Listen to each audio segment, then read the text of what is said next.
মুসলমান ইমানদার আল্লাহর গোলাম নবীর উম্মত, অনেক সময় অনেক মানুষ আইসা বলে, হুজুর ও হুজুর,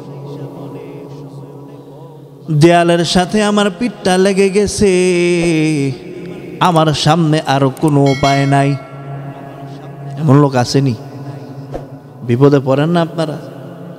আমরাও পড়ি বিপদে, আমরাও পড়ি। আপনারা পড়েন না? পড়েন। অনেক সময় অনেক লোক আইসা বলে, হুজুর বড় বিপদের মধ্যে আছি, এমন বিপদ, যেই বিপদে পড়ার পর পিঠটা দেয়ালের মধ্যে ঠেকে গেছে, আর কোনো রাস্তা নাই।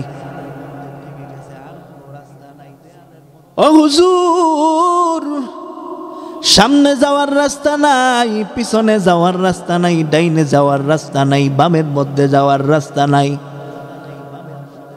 ও হুজুর, কি করব কোনো পথ নাই, বড় বিপদের মধ্যে পড়ে আছি হুজুর। এমন যে মানুষগুলো আছেন তারা আজকে শুনে যান, এই জুমার বয়ান থেকে তারা শুনে যান।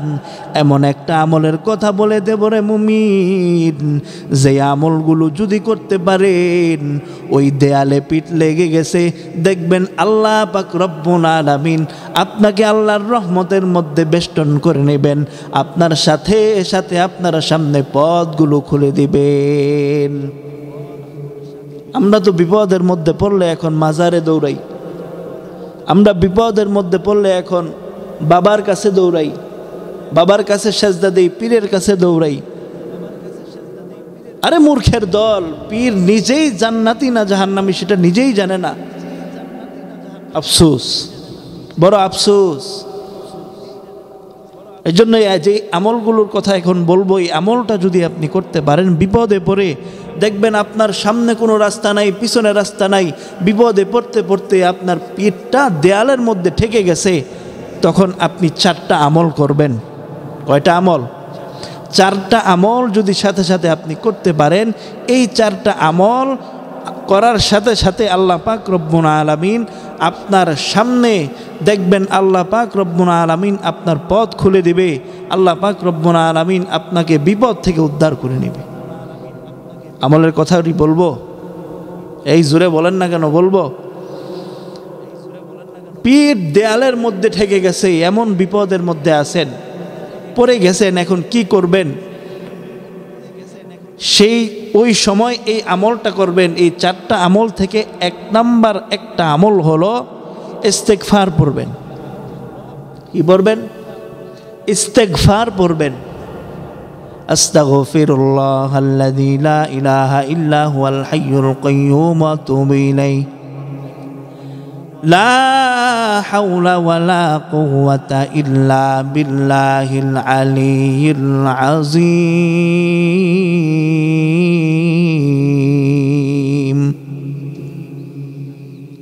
মুসলমান ইমানদার আল্লাহর গোলাম নবীর উম্মতের দল, কেউ যদি বিপদের মধ্যে পড়ে যান,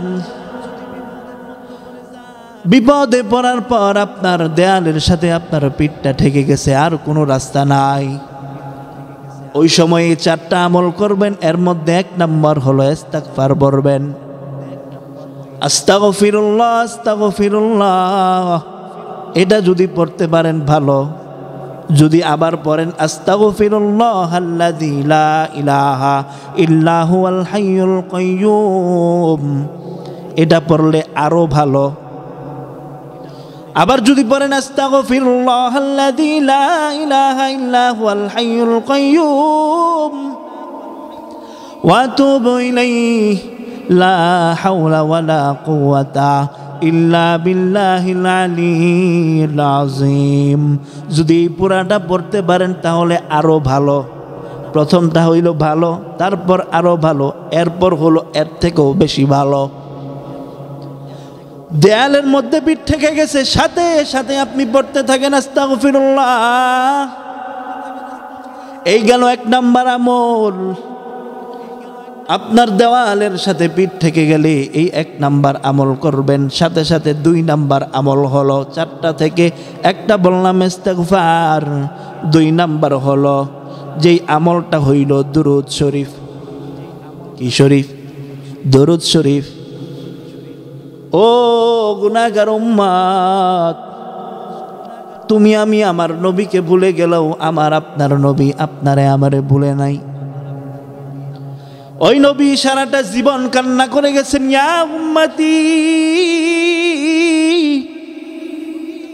ইয়া উম্মতি বলে কান্না করে গেছে, ইয়া হাবলি উম্মতি বলে কান্না করছে। দুনিয়ার জমিন থেকে বিদায় হয়ে যাওয়ার পর এখনো ইয়া হাবলি উম্মতি উম্মতি বলে কান্না করে। কেউ যদি বিপদের মধ্যে পড়ে যদি দুরূদ শরীফ পড়ে সাল্লাল্লাহু আলাইহি ওয়াসাল্লাম অথবা আল্লাহুম্মা সাল্লি আলা মুহাম্মদ ওয়া আলা আলি মুহাম্মদ, নবীর নাম যদি আপনি জপতে থাকেন, আল্লাহ পাক রব্বুল আলামিন আপনার বিপদটাকে দূর করে দিবে। আপনার দেওয়ালের মধ্যে পিঠ ঠেকানো সেই পিঠটাকে সোজা করে দিবে, অর্থাৎ আপনার সামনে আল্লাহ রাস্তা খুলে দিবে। গেল 2 নাম্বার। এখন কথা হলো 3 নাম্বার আমল। 4টা থেকে 2টা গেল। 3 নাম্বার আমল হলো, 3 নাম্বার আমল হলো সবাই পারি, কঠিনের কিছু নাই। 3 নাম্বার আমলটা হলো দোয়ায়ে ইউনুস। কি ইউনুস? দোয়ায়ে ইউনুস। লা ইলাহা ইল্লা আনতা সুবহানাকা ইন্নী কুনতু মিনাজ জালিমিন। বিপদে পড়ে গেছেন, দেয়ালের মধ্যে পিঠটা ঠেকে গেছে, ওই সময় যদি দোয়ায়ে ইউনুসটা পড়েন, আল্লাহ পাক রব্বুল আলামিন আপনার সামনে পথ খুলে দিবে, বিপদ সরায় দিবে। গেল 3 নাম্বার।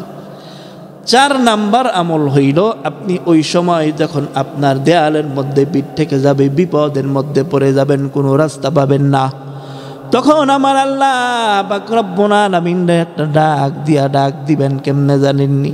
ইয়া যুল জালালি ওয়াল ইকরাম। বলেন না, ইয়া যুল জালালি ওয়াল ইকরাম। এইভাবে আমার আল্লাহ তাআলাকে যদি ডাক দেন, যদি আপনার নিয়তটা যদি সহি থাকে, আপনি যদি আল্লাহর ডাক দিতে থাকেন, তাহলে আল্লাহ পাক রব্বুল আলামিন আপনার সামনে পথ খুলে দেবে, আপনাকে এমন পথ খুলে দেবে যেই পথটা আল্লাহ পাক রব্বুল আলামিন নিজেই আপনার রাস্তা দেখায় দিবে। আরে মুসলমান, আমরা বিপদের মধ্যে পড়লে কোনো মানুষের কাছে যাই, মানুষের কাছে যখন নেইয়া সাহায্য পাই না, তখন আমরা সাহায্য বাদ দিয়া হয়তো বাবার কাছে যাই, না হলে লোন তুলতে যাই। ঠিক না? আমরা লোন তুলতে যাই। আরে মুমিন, আল্লাহ পাক রব্বুল আলামিনের সাথে যে যেমন ধারণা করবে, আল্লাহ পাক রব্বুল আলামিন বলেন আমি বান্দার সাথে তেমন ধারণা করি। অতএব লোন তোলা যাবে না, মানুষের কাছে যাওয়া যাবে না। আল্লাহ পাক রব্বুল আলামিনের কাছে যদি তুমি আর আমি বলতে পারি, ডাকার মতো ডাকতে পারি, নিয়তটারে সহি করে, আমার আল্লাহ পাক রব্বুল আলামিন তোমার আমার সামনে পথ খুলে দেবে। এজন্য আল্লাহ পাক রব্বুল আলামিন আমাদেরকে এই 4টি আমলের উপর বেশি বেশি আমল করার তৌফিক দান করুক। বিপদে পড়লে মানুষের কাছে যাবেন না, মানুষ বেজার হবে। বাবার কাছে যাবেন না, আপনি শিরিক করে ফেলবেন। এজন্য আল্লাহর কাছে চান, যে আল্লাহর কাছে কোনো কিছুর অভাব নাই, ওই আল্লাহর কাছে চাইতে থাকেন। আল্লাহ পাক রব্বুল আলামিন আপনার বিপদ দূর করে দিবে। আল্লাহ পাক রব্বুল আলামিন আমাদেরকে আমল করার তৌফিক দান করুক। জোরে বলেন আমিন।